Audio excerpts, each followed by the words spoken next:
कि देवी अपना विस्तार से परिचय बताओ। और भक्ति मैया ने परिचय बताया। और आज नारद जैसे परम संत आप अपने अग्रजों के पास पहुंचे हैं। अग्रजों ने पूछा, नारद बाबा आप चिंतातुर क्यों हैं? आपकी चिंता का कारण क्या है? संत तो हर हाल में मस्त रहा करता है। और आज नारद बाबा ने विस्तार से सारी बात को बताया है। अनेकों प्रयत्न नारद बाबा ने कर डाला, पर ज्ञान वैराग्य मूर्छा से जगे नहीं। लेकिन आज नारद बाबा को जो ही आकाशवाणी लोकवाणी ने बताया कि सत्कर्म करो। नारद बाबा उस सत्कर्म को ढूंढते ढूंढते चले हैं। और आज सनक सनंदन सनातन सनत कुमार भगवान ब्रह्मा के मानस पुत्र मिले हैं। और मानस पुत्रों के चरणों में, अग्रजों के चरणों में प्रणाम कर करके पूछा है, सारे वृतांत को बताया है। और आज अग्रजों के कृपा से नारद बाबा को आज 7 दिवसीय श्रीमद् भागवत ज्ञान गंगा यज्ञ कथा का आयोजन कराया है, जहां भक्ति मैया ज्ञान वैराग्य के साथ आई है। ज्ञान वैराग्य के साथ भक्ति मैया आई अपने पुत्रों के साथ। और यहाँ तक कि जो सखिया पंखा झेल रही थी भक्ति मैया को, गंगा जमुना सरस्वती आदि सारे लोग आए हैं। और बड़े प्रेम से मैया ने जिस कथा को हम और आप सुनने जा रहे हैं, इस कथा को भक्ति मैया श्रवण करने के लिए नारद बाबा के साथ चली है। आगे जिन जिनों के कानों तक यह बात पहुंची कि भगवान की मंगलमयी कथा होने जा रही है, जैसे माताएं आई हैं, भैया लोग बैठे हैं, तो जिन लोगों के कानों तक यह आवाज गई कि आज भगवान की मंगलमयी कथा प्रारंभ होने जा रही है, सारे लोग दौड़े दौड़े आए हैं। का कौन कौन आए हैं? का भृगु, वशिष्ठ, गंगिरा, पुलह, सारे ऋषि मंडली अपने अपने शिष्यों के साथ दौड़े दौड़े आए हैं। शंखनाद हुआ, जय सौदा, जय जयकार करते आए हैं, हर हर बम बम बोलते हुए बाबा के घर आए हैं। सब लोग आज एकत्रित होकर के गंगा मैया की पावन तट पर आज हरिद्वार ये मंगलमयी कथा श्रवण कर रहे हैं, जहां भक्ति मैया मग्न होकर के समस्त परिकरों के बीच में भक्ति मैया ताता थैया कर करके नाचने लगी। भक्ति मैया ताता थैया कर करके नाचने लगी है। ज्ञान और वैराग्य जो तत्क्षण मूर्छित से नारद बाबा के द्वारा जग जाया करते थे, आज वही भगवान के मंगल गान करने लगे हैं। सारे संत जय जयकार किए हैं। ये सारी कथाएं आपको हमारे पुरुष जी के द्वारा बड़ी मंगलमयी कथा आपको श्रवण कराई गई है। आइए हम सभी लोग चलते हैं। गोविंद मेरो है, गोपाल मेरो है,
सुनने के कारण आज कृष्ण गोविंद गोविंद गान करने लगे हैं।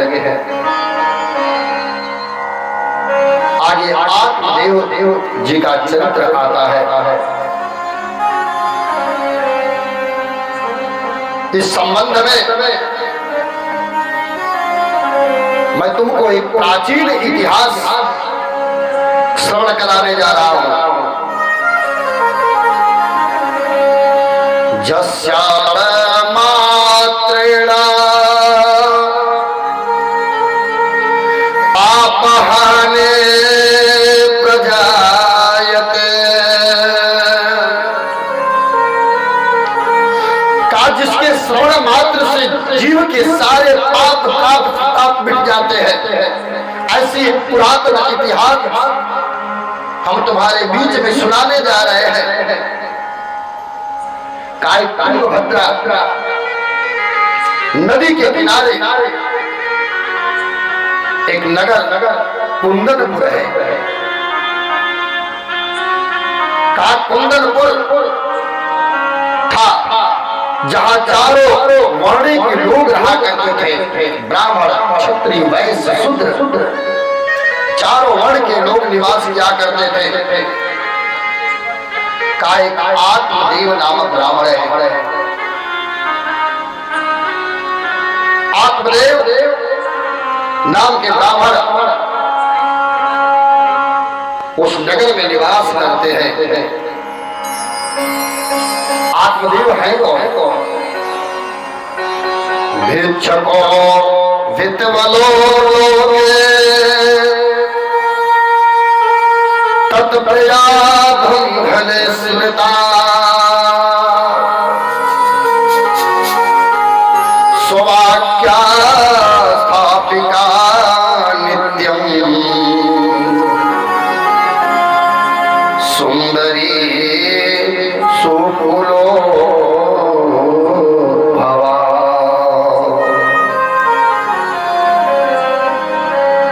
श्री परीक्षित जी महाराज आज गंगा मैया की पावन तत्पर सुखदेव जैसे परमहंस से यह मंगलमयी कथा श्रवण करते हैं, जिनको 7 रोजों में तत्क्षण दसने वाला था। और आज इस कथा को हम सभी लोग भी एकत्रित होकर के 7 दिनों तक श्रवण करेंगे। आत्मदेव नामक ब्राह्मण का भिक्षुको विक्रवल्लोके, का भिक्षुक होते हुए भी आत्मदेव जी धनवान थे। पर आत्मदेव जी की जो पत्नी है तत्प्रिया धुंधली स्मृता, परम सुंदरी है। ऊंचे कुल में उत्पन्न हुई है धुंधली, लेकिन अपनी बात को पुष्ट करने वाली थी। जब तक अपनी बातों से किसी को मना न लिया करते थे, तब तक धुंधली को हृदय को तसल्ली नहीं पहुंचती थी, आत्म शांति नहीं हुआ करती थी। चाहे कोई भी कोई बात रख ले, और धुंधली अपनी बात मना लेती थी। स्ववाक्यं स्थापिका नित्यं सुंदरी सुकुलो भवा। परम सुंदरी है, परम कुल में उत्पन्न हो हुई है, गृह कार्य में चतुर है, लेकिन सदा झगड़ा करने वाली थी। सुखदेव जी कहते हैं कि सदैव झगड़ा करती थी, बात में थोड़ी थोड़ी बातों पर धुंधली लड़ जाए। लोकवार्ता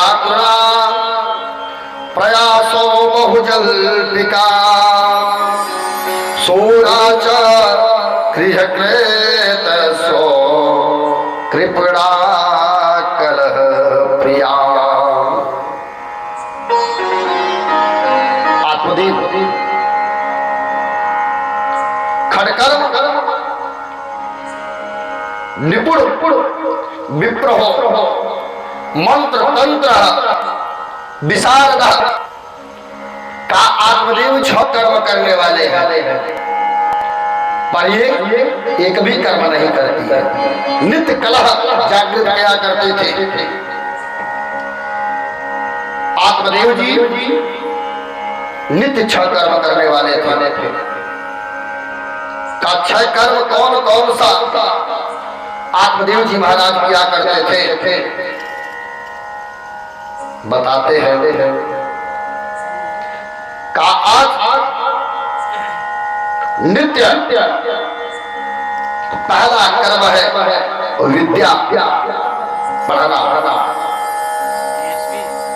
दूसरा विद्या पढ़ाना, और तीसरा यज्ञ करना, चौथा यज्ञ कराना, पांचवा दान देना, और छठा कर्म दान लेना। नित्य क्या करते हैं, लेकिन आज आत्मदेव जी के पास सब कुछ है, लेकिन आत्मदेव जी के पास कोई संतान नहीं थे। न पुत्रो न पिवा पुत्री तद चिंता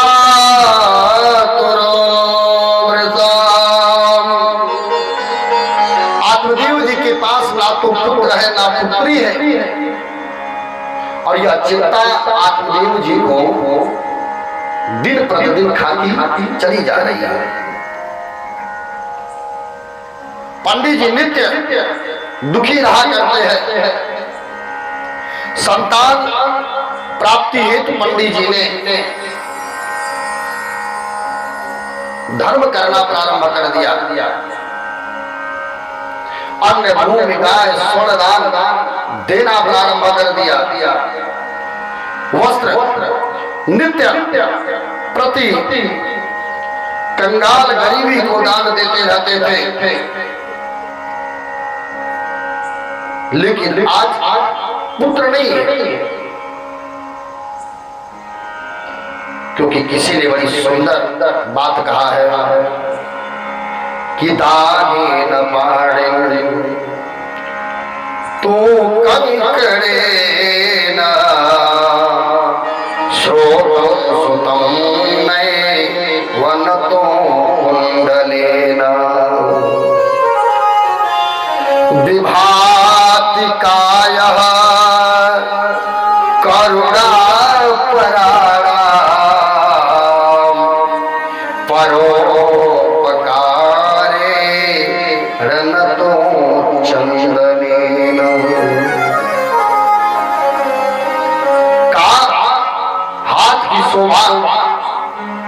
दान करने से होती है।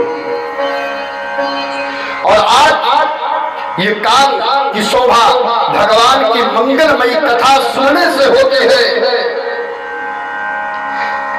तो इसलिए जितने भी है भैया लोग वो जरूर आओ। भगवान की कथा नित्य सुनना चाहिए धर्मानुरागी बंधु।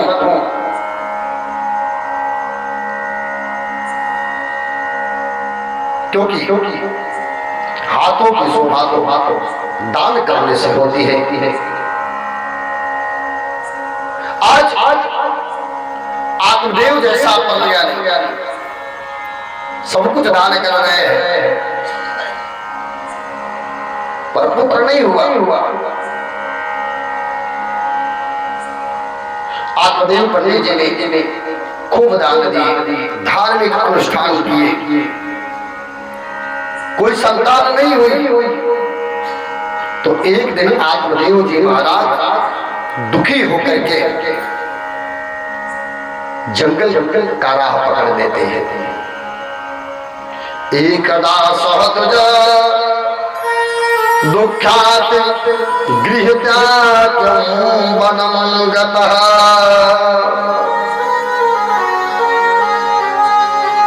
आत्मदेव जी महाराज को ग्लानि हुआ और आत्मदेव जी महाराज ने घर छोड़ दिया, वन को चले गए। और जब वन में गए हैं, अंधेरा हुआ, बाबा लोग अपने अपने घर को जा रहे हैं। सब सन्यासी उस रास्ते से जा रहे थे जिस रास्ते पर आत्मदेव जी महाराज रोदन कर रहे हैं, रो रहे हैं। सन्यासी पास में पहुंचे, पूछे बाबा काहे लिए रो रहे हो? कथम रोदस्य विप्रः त्वं काते चिंता बलीयसे। क्यों रो रहे हो? तुम्हारे रोने का कारण क्या है? और इस घनघोर जंगल में क्या कर रहे हो? आत्मदेव जी कहे कि संत भगवान काधिक जीवितम प्रजाहीनम निग्रहं च प्रजा विना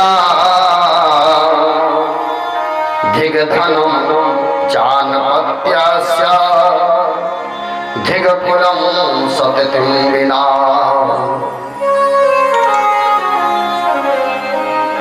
काधिक जीवनम प्रजाहीनम, का पुत्र के बिना जीवन को धिक्कार है, घर को धिक्कार है, पुत्र के बिना धन को धिक्कार है, पुत्र के बिना कुल को धिक्कार है।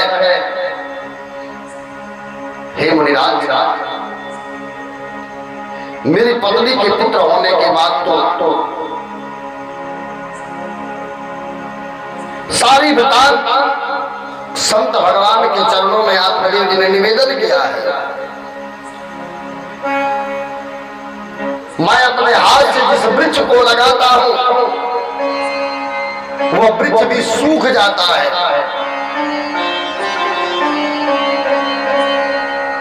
अपने हाथ से जो कुछ हम दान करते हैं उसका फल भी हमें प्राप्त नहीं हो पाता। कहा तक मैं बात कहूं, अपने पास सब कुछ है पर पुत्र नहीं है, न पुत्री है। यहां तक भी कह डाला कि बाबा एक गौ माता है गौशाला में, का वह भी आज तक उसी तरह पड़ी है। आत्मदेव रोता देख करके सन्यासी बोला, पंडित जी एक बात बताओ, आप संतान के लिए रो रहे हो, पुत्र के लिए रो रहे हो, इतने कष्ट क्यों? एक बात बताओ बाबा, पुत्र से किसी ने क्या सुख पाया है? किसी ने पुत्र से सुख पाया है? कहा बाबा राजा सगर के 60,000 पुत्र थे भैया, राजा सगर के 60,000 पुत्र थे। क्या उन 60,000 पुत्रों से राजा सगर सुख पाया? आज एक पुत्र के लिए तुम रो रहे हो, राजा सगर के तो 60,000 पुत्र थे। कौन सा सुख उन्होंने प्राप्त किया है? सतते सगरो दुखा मवापाका पुरा तथा रे मुंचाद कुटुंबासा सन्यासे सर्वथा सुखम।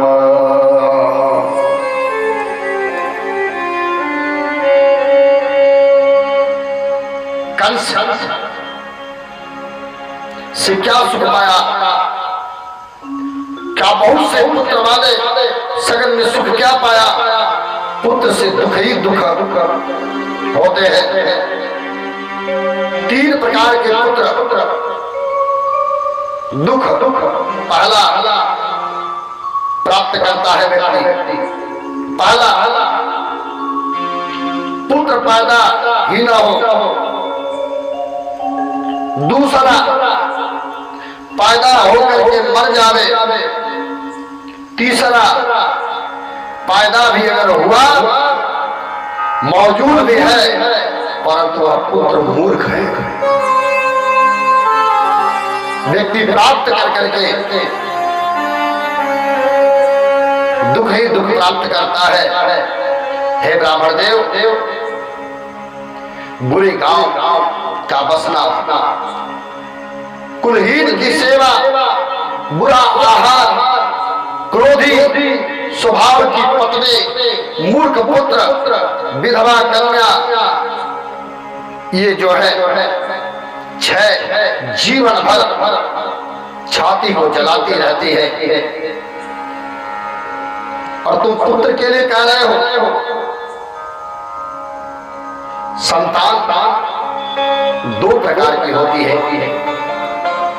एक जन्म देने से पुत्र या पुत्री प्राप्त होती है भैया, और दूसरा पुत्र दीक्षा देने से। दूसरा पुत्र दीक्षा देने से। गुरु जब शिष्य को बनाता है ना तो शिष्य पुत्र के संग हो जाता है। बोले सच्चिदानंद भगवान की। संत भगवान ने कहा बेटा आओ हम तुम्हें गुरु दीक्षा दे देते हैं। आपके इस जन्म में तो क्या जब बार अनुरोध विरोध करने लगा है तो आत्मदेव जी की ललाट की रेखाएं देख करके संत भगवान कौन पढ़ते हैं कि सप्त जन्मा बधित पुत्रो नैव चा। हे आत्मदेव जी, तुम इस जन्म की बात कर रहे हो, अगले 7 जन्मों तक तुझे पुत्र का योग नहीं है। सप्त जन्मा बधित पुत्रम नैव च। अगले 7 जन्मों तक तुझे पुत्र का योग नहीं है। तो इस जन्म में पुत्र की कामना कर रहा है।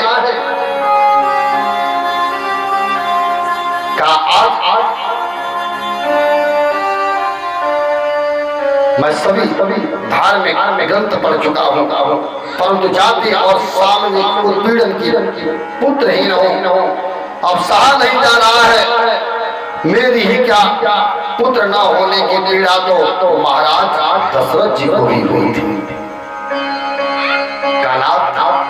पुत्र न होने की पीड़ा राजा दशरथ जी महाराज को भी हुई थी।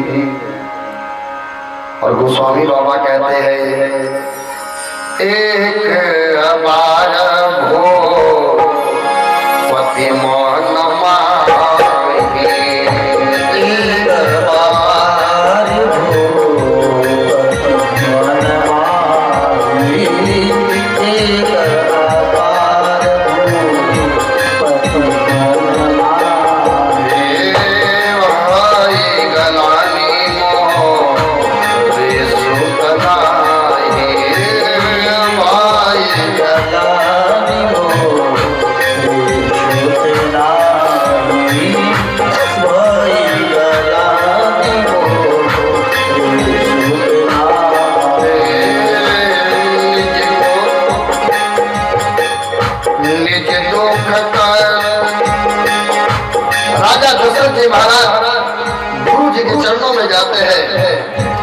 जाकर निवेदन करते हैं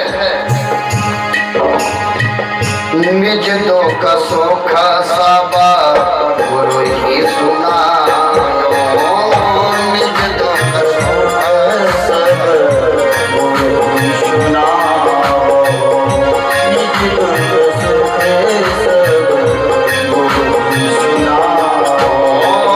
कहे वशिष्ठ बाबू विधि समझाओ, कहे वशिष्ठ विधि समझाओ, कहे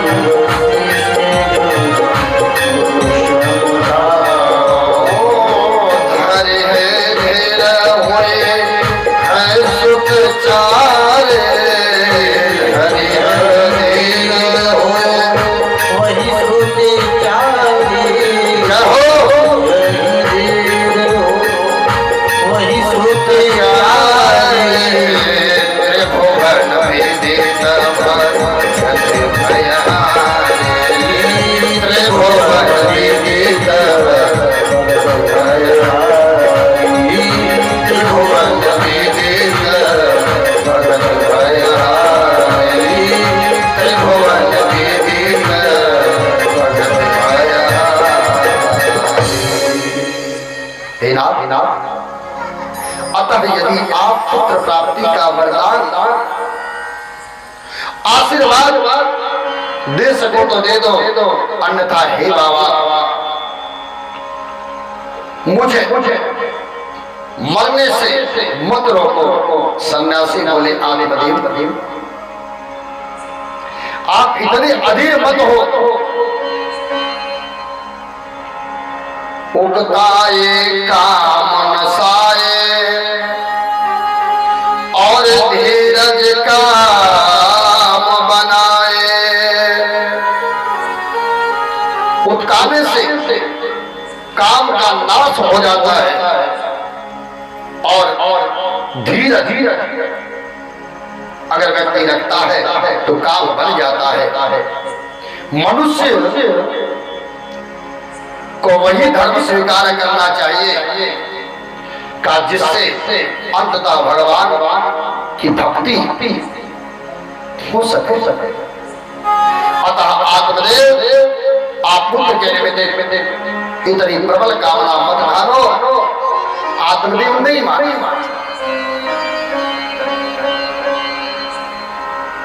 और संत भगवान से बोल पड़ा, हे नाथ, यदि पुत्र ना मिला ना तो अपने मस्तक को आपके चरणों पर पटक करके यही प्राण की आहुति चढ़ा दूंगा। संत भगवान डर गए, संत भगवान निकाले राम राम, यदि आज यह हमारे चरणों पर अपने प्राण की आहुति चढ़ा दिया तो आज एक पाप हमारे ऊपर हो जाएगा। आत्मदेव जी नहीं समझे हैं सन्यासी के बार समझाने पर, और आज बाबा झोली में हाथ डाले और फल निकला है, और निकाल करके फल आत्मदेव जी को दे देते हैं। आत्मदेव जी महाराज संत भगवान ने फल लिया है और बोला, बेटा ले जाकर के इसे पत्नी को खिला देना। ध्यान दीजिएगा, बोला ले जाकर के पत्नी को खिला देना। आत्मदेव जी महाराज पहुंचे धुंधली के पास, फल को लिया, लेकर के धुंधली के पास पहुंचे।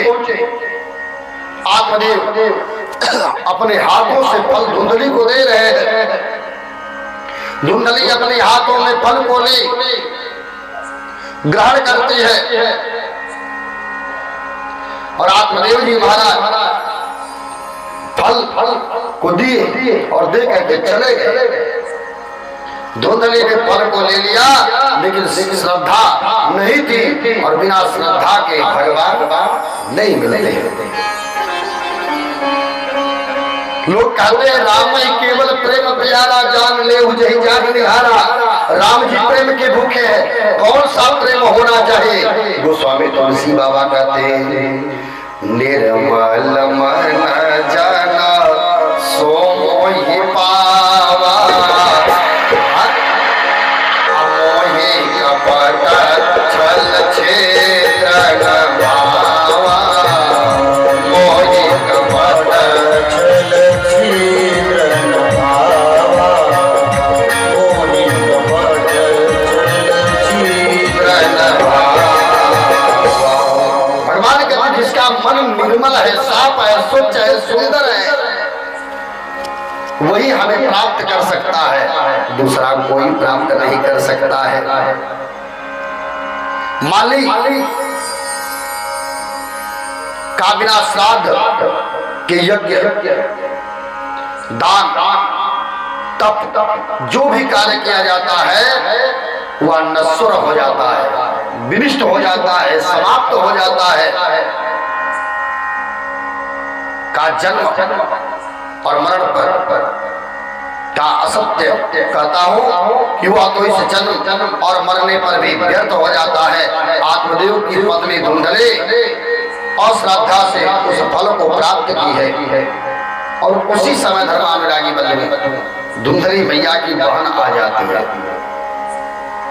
पड़ोसन से पूछी, पड़ोसन ने कहा अच्छा दीदी ये बताओ कहीं फल फूल खाने से लड़का पैदा होता है? कहा आप अभी चिंता करता है, बाबा लोगों के चक्कर में मत पड़ो। मैया के हृदय के अंदर अनेक प्रकार की भ्रांति आ जाती है। माँ सोचने लगी है कि कहीं संत भगवान हमारे धन के कारण इस फल को ना दिया हो। अनेक प्रकार की बातें माँ के हृदय में आया है। माँ ने फल को रख दिया। बहन आई, बहन ने कहा दीदी ने सारा वृतांत बहन को बताया है। बहन ने कहा देखो 3 माह का गर्भ हमें है और मैं जो भी पुत्र उत्पन्न होगा मैं दीदी तुमको दे दूंगी। और तुम तो जानती हो कि हम अपने पति को मनाने के लिए हमको कुछ धन दे देना, और आज दोनों में समझौता हो गया। और इधर आत्मदेव जी महाराज प्रसन्न है। माँ ने कहा आप पूछे फल खाई? कहा फल खा ली। और झूठ का नखरा बनाना प्रारंभ कर देते हैं धुंधली। और आत्मदेव जी महाराज भोले भाले हैं। पंडित जी महाराज सोच रहे हैं अब भगवान की बड़ी कृपा हुई, संत की बड़ी कृपा हुई कि आज हमारे घर में, हमारे आंगन में किलकारियां गूंजेगी। प्रसन्न है। आत्मदेव जी के पास समाचार आया है मैया को पुत्र प्राप्त होगा, सो ला करके धुंधली को दे देती है। धुंधले ने आज पुत्र होने का संदेश सुनवाया है। जा करके जब पंडित जी के पास खबर पहुंची ना, तो पंडित जी को हर्ष का कोई ठिकाना नहीं रह गया। जैसे महाराज दशरथ जी महाराज को हर्ष का ठिकाना नहीं रहा, राजा दशरथ जी महाराज को जिस प्रकार से हर्ष का ठिकाना ना रहा, वैसे आत्मदेव जी महाराज को भी आज हर्ष का ठिकाना नहीं रहा। क्यों? क्योंकि गोस्वामी बाबा कहते हैं दशरथ पुत्र जन्म सोने काना, मानव ब्रह्मा नंद समाना, मानव ब्रह्मा नंद समाना, मानव ब्रह्मा नंद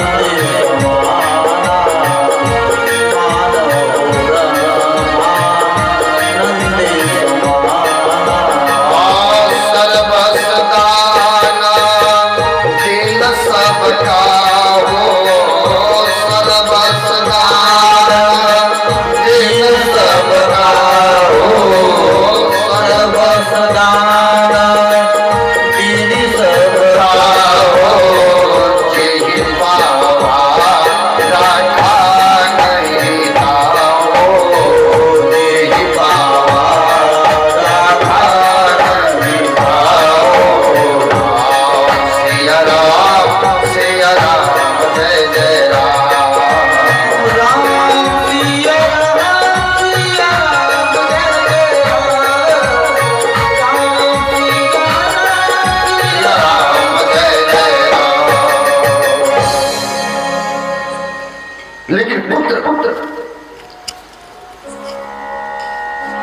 दूसरे का था धुंधली आज आई है। आत्मदेव जी महाराज प्रसन्न है पूर्व जन्म का बात सुन करके जो कुछ भी था आत्मनिछावर करते चले जा रहे हैं, दान देते चले गए। एक समय आया है पुत्र के नामकरण संस्कार का। अब आज का युग है माता जी, नाव पहले ही रखा जाता है। लड़का आयल पेट में नाव रखा गया पहले ही हे देखा सुनत हवा। एक मौसी कहला कि अगर लड़की पैदा हो तो कर नाम ड्यूटी रखाई। हाँ तोरे दीदी कहले रहनी अगर लड़का पैदा हो तो कर नाम जो पप्पू डप्पू अनेक प्रकार से पंडित जी के काम है ना बात। हाँ एक थे हो गए नेक जौन होला उगल। अब पत्रा दिखाओ वाले बड़े चालाक हो गए गुरुजी। हाँ तनी से देख लो जा थई नौवा से बनत हो ना बनत। अब का हम आई दो के अब जौनो 10 रुपया मिले के पोथी को तौनो गाय बोले सच्चिदानंद भगवान की जय। अब सब काम फोन से हो रहा है। नामकरण संस्कार धुंधली मैया आई है माता जी, नामकरण संस्कार होने वाला है। धुंधली मैया आई का धुंधली मैया कहीं लड़का हमार बात नाव वही रखा। धुंधली मैया ने कहा मेरा नाम धुंधली सो मेरे बेटे का नाम धुंधकारी होगा। बोले श्री धुंधकारी महाराज की जय। समय बीतता गया माता जी। 3 महीना बाद का 3 महीना बाद जो फल उठा करके मैया ने गौ माता को दे दिया था, आज बहन के कहने पर आज गौ माता के उधर से एक पुत्र का जन्म होता है। बोले सच्चिदानंद भगवान की का पुत्र कैसा है? पूरा शरीर मानव का है, ये कर्ण जो कान है ये गौ के समान था। इसलिए ऐसे बालक का नामकरण संस्कार गुरुदेव भगवान ने किया। इसके कर्ण जो है गौ के समान है, इसलिए इस बालक का नाम गौ कर्ण होगा। बोले बोले गौ कर्ण जी महाराज की जय। जो गैया बंधा थी आज वह भी सर्वांग सुंदर दिव्य पुरुष का जन्म देती है। आगे समय आया है धर्माधरा की बंधु गौ कर्ण पंडितो ज्ञानी धुंधकारी महाखल। गौकर्ण जी महाराज प्रकांड विद्वान होते हैं और धुंधकारी महाखली चोरी करना, किसी के वस्त्र का अपहरण कर लेना, छीन लेना, सारा क्रिया करना प्रारंभ कर दिया है। और यहाँ तक कि माता पिता को भी मारना प्रारंभ कर दिया है। पिताजी आज बार बार दुख पाने से व्यथित होकर के घर द्वार छोड़ करके जाने लगे। लेकिन आज गौकर्ण जैसे पुत्र को प्राप्त कर करके बार बार गौकर्ण जी महाराज समझा रहे हैं और गौकर्ण जी महाराज की बातें मान करके पिताजी रो जाया करते थे।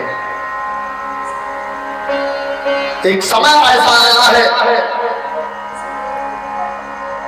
आत्मदेव सोचने लगे कहा जाओ क्या करो, मेरे दुख को कौन दूर करे। इस प्रकार सोचते सोचते रोने लगे हैं। कौन त्रिष्ठा में कौन गच्छामि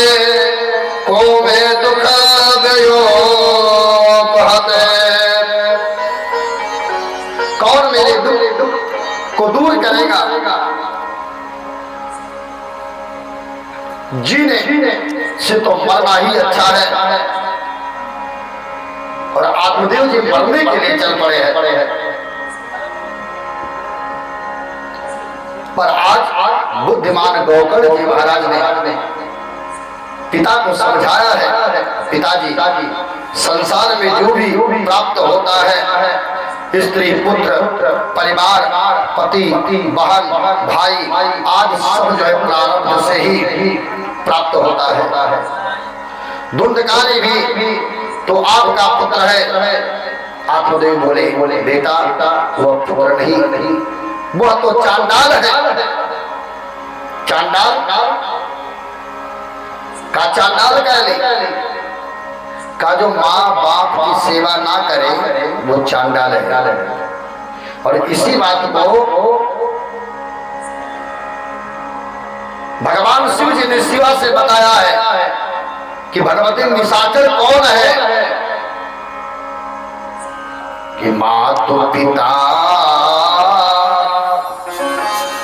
मान नहीं देवा। जो माता को पिता को भाई को बंधु को गुरु को नहीं मानता है, माँ तो पिता नहीं मान नहीं देवा, देवताओं को नहीं मानता है, कहा साधुन दे करवा वाई सेवा। जो साधु संत महात्माओं से टहल बनवाता है, सेवा करवाता है, जिनके यहाँ आचरज भवानी सोचा न हो निश्चर समा प्राणी। का जान लो वही निशाचर है। आत्मदेव जी सोचते हैं, हे पिताजी देहिन समासरुधिरे अभवतिं त्वजत्वा। काय जो हार मास से बना हुआ लोथड़े से बना हुआ शरीर है, का इसका त्याग करिए। जाया सुता विश्व ममता विमोचिता। का इस पर अहंकार करना हमारा और आपका मूर्खता है। का तब करना क्या है, का सुख दुख का कोई दाता नहीं होता है, का प्रारंभ जो लिखा रहता है वही होता है। आत्मदेव जी महाराज सोचने लगे हैं, का बेटा क्या करना है, का पिताजी केवल एक काम जाकर के करिए, साधु संत महात्माओं की सेवा करिए, भजन करिए, सब दुख दूर हो जाएगा। आत्मदेव जी महाराज सोचने लगे संसार में तो एक दिन सबको जाना है, परंतु इस दुष्ट धुंधकारी से मुझे दुख मिल रहा है। पुत्र तो वह जो प्रीणयेत सुचरितः पितरं सह पुत्रः, अपने अच्छे कर्मों से पिता को प्रसन्न रखे, वही पुत्र है। धुंधकारी तो दुष्ट है, खली है। और आज आत्मदेव जी महाराज का हृदय प्रफुल्लित हो जाता है सुन करके। और आत्मदेव जी महाराज आज वन को चले हैं। ध्रुव जी महाराज ने बताया और इधर माता को अकेला प्राप्त किया है। धुंधकारी पूछने लगा कि पिताजी अगर घर छोड़ करके गए तो चाबी तुम्हीं को दिए होंगे, जो धन रखे कहाँ रखे दे दो।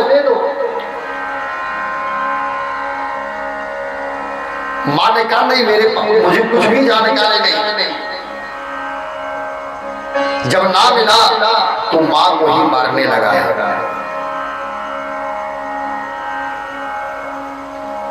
माँ को मारने लगा, माँ रुदन करने लगी है और अंतोगत्वा माँ भी एक दिन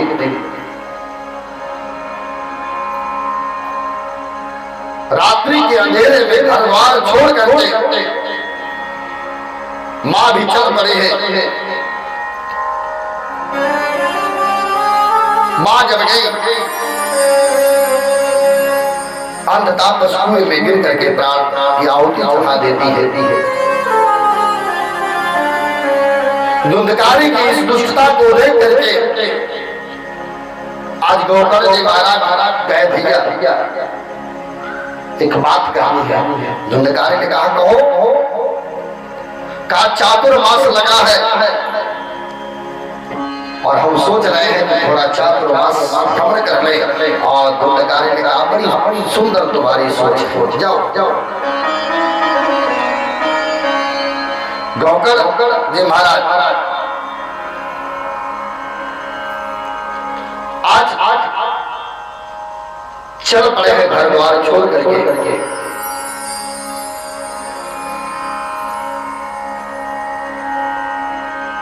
गौकर्ण जी महाराज घर द्वार छोड़ करके चल पड़े। समय बीतता गया और इधर घर पर ही धुंधकारी ने 4 वेश्याओं को लाया है। जो धन था सब संचित करता चला गया।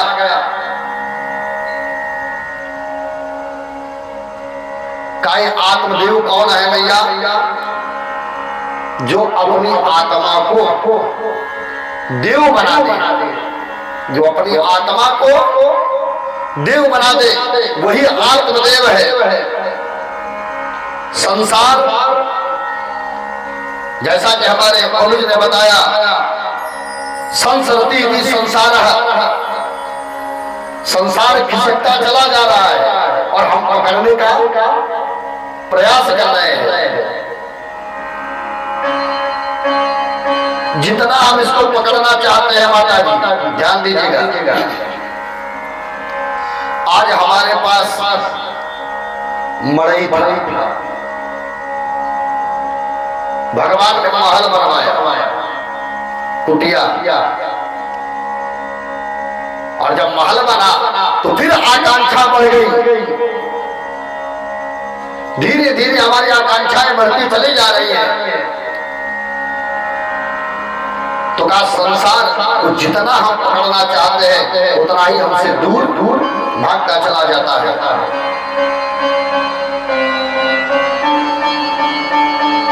आत्मदेव जी को पुत्र चाहिए था, पिता बन को गए, माँ कुएं में गिरी, भाई चला गया, धुंधकारी अकेले है, पूरा सुख प्राप्त कर रहा है धुंधकारी। और आज समय आया है, धुंधकारी 4 वेश्याओं को लाया, दिन रात मग्न रहा करता था। और एक समय आया है, धुंधकारी ने चोरी किया है। उन सबों ने आपस में बात किया कि आज नहीं तो कल ये पकड़ लिया जाएगा, और जब पकड़ा जाएगा तो इन वेश्याओं ने 5 ने मिलकर के धुंधकारी को भी मार दिया। काय 5 कौन थी? का शब्द, दूसरी रूप, तीसरी का रस, चौथी स्पर्श और 5वां गंध। काय 5 वेश्याएं हैं और यही व्यक्ति के जीवन के विषय यही वेश्या है। और आज इन पांचों ने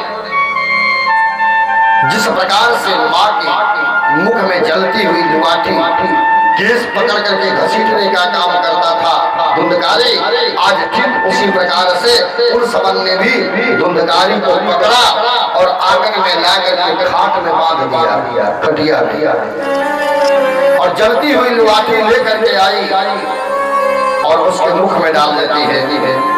इतिता निश्चलम कृत्वा सुप्तम संभ्रेधिरत्नहे, बांध दी है। और आज धुंधकारी के मुख में जलती हुई लुआठी डाली और आज धुंधकारी का प्राणांत हो जाता है। बोल सच्चिदानंद भगवान की। जैसे एक सूखा वृक्ष का एक सूखा वृक्ष में लगी आग सारे जंगल को जला करके भस्म कर देती है, ऐसे ही एक पुत्र कुल में पैदा होने वाला पुत्र पूरे कुल को ही कलंकित कर देता है। बोले सच्चिदानंद भगवान की जय। आज धुंधकारी की बात को गौकर्ण जी महाराज एक दिन तीर्थ यात्रा में सुने। सो गौकर्ण जी महाराज ने जो ही सुना है तो धुंधकारी के नाम से पिंडदान आदि क्रिया कर देते हैं। फिर धुंधकारी जी महाराज घर आए हैं और जिस आंगन में धुंधकारी मरा पड़ा था गौकर्ण जी महाराज चातुर्मास बिता करके वापस आए और आज वहीं पर खाट लगा करके सो रहे हैं। रात में सपना देखते हैं धुंधकारी जी, स्वप्न दिखा रहे हैं गौकर्ण जी को और गौकर्ण जी महाराज देख रहे हैं स्वप्न में धुंधकारी आया है, रूप बना करके भयभीत करने लगा। गौकर्ण बोले भैया तुम कौन हो?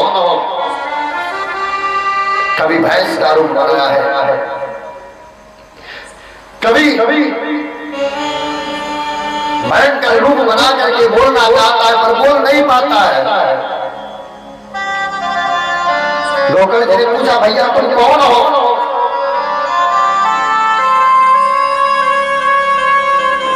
लेकिन बोलने में असमर्थ था।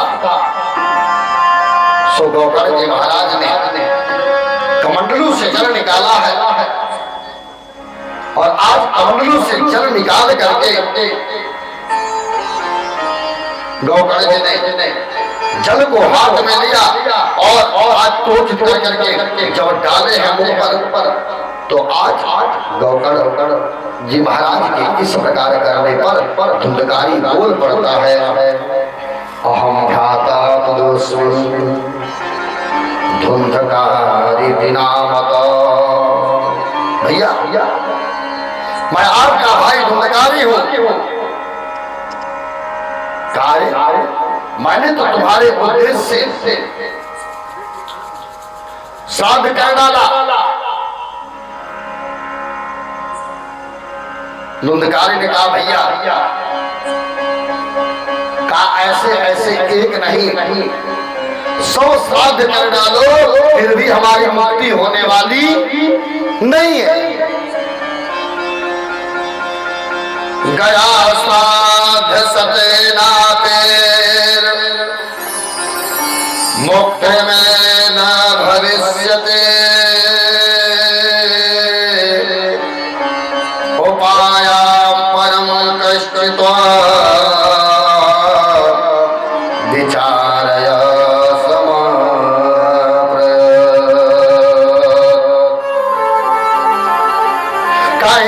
भैया ऐसे सब गया श्राद्ध कर लो, फिर भी हमारी मुक्ति होने वाली नहीं है। गया श्राद्धम सतेनापि मुक्ति नैव भविष्यते। अंतो गत्वा गोकर्ण जी महाराज ने सूर्य नारायण की प्रार्थना किया है। तोभ्यं नमो जगत साक्षे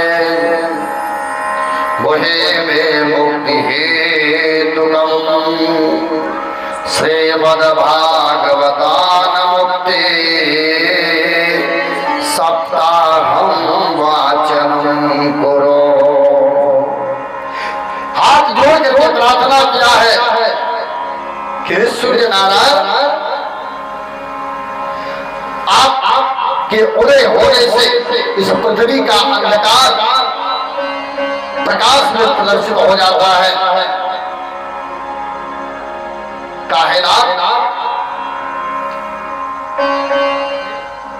आज सूर्य नारायण की प्रार्थना के सो सूर्य नारायण ने कहा कि श्रीमद् भागवतान मुक्ति सप्ताहं वाचनं कुरु। इसीलिए यह कथा सप्ताह वाचनं करो, 7 दिन की यह कथा होती है। श्रीमद् भागवत ज्ञान गंगा जय की कथा 7 दिवसीय कथा का आज 7 दिन में राजा परीक्षित ने श्रवण किया है। 7 दिन में ही आज सुखदेव भगवान ने राजा परीक्षित को यह कथा श्रवण कराई है। का सप्ताह वाचन करो, आज 7 दिन में ही स्वयं गोकर्ण जी महाराज गुंडकारी को यह कथा श्रवण करा रहे हैं। बोले सच्चिदानंद भगवान